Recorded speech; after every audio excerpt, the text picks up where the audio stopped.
बुखारी शरीफ की एक हदीस है, हिस्सा 2 सफा 158 पे, कि जब हजरत अली रजी अल्लाह अन्हु ने अबू जहल की बेटी को पैगाम निकाह दिया,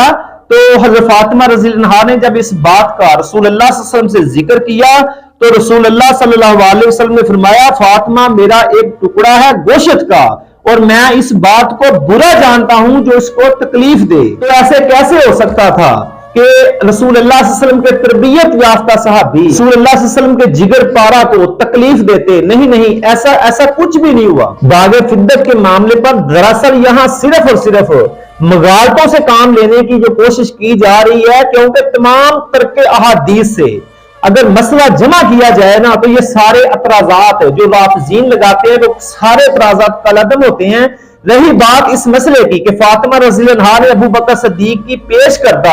अहादीस मान से इनकार क्यों किया, तो इस बात को ज़हनशीन कर लेना चाहिए कि फातिमा रज़ी अल्लाह अन्हा तक ये हदीस नहीं पहुंची थी, और ना उस वक्त ये हदीस उनके जहन में थी। तब तो उन्होंने विरासत मांगी, लेकिन जब अबू बकर सिद्दीक रज़ी अल्लाह अन्हु ने उन्हें हदीस सुनाई, तो फिर कभी उन्होंने विरासत का सवाल नहीं किया, और ना किसी सही हदीस में मौजूद है कि उन्होंने हदीस सुनने के बाद हदीस की मुखालफत की हो। लेकिन ये बात यहाँ होती है कि हज़रत फातिमा रज़ी अल्लाह अन्हा फरमाने रसूल सल्लल्लाहु अलैहि वसल्लम पर मुकम्मल तौर पर अमला थी।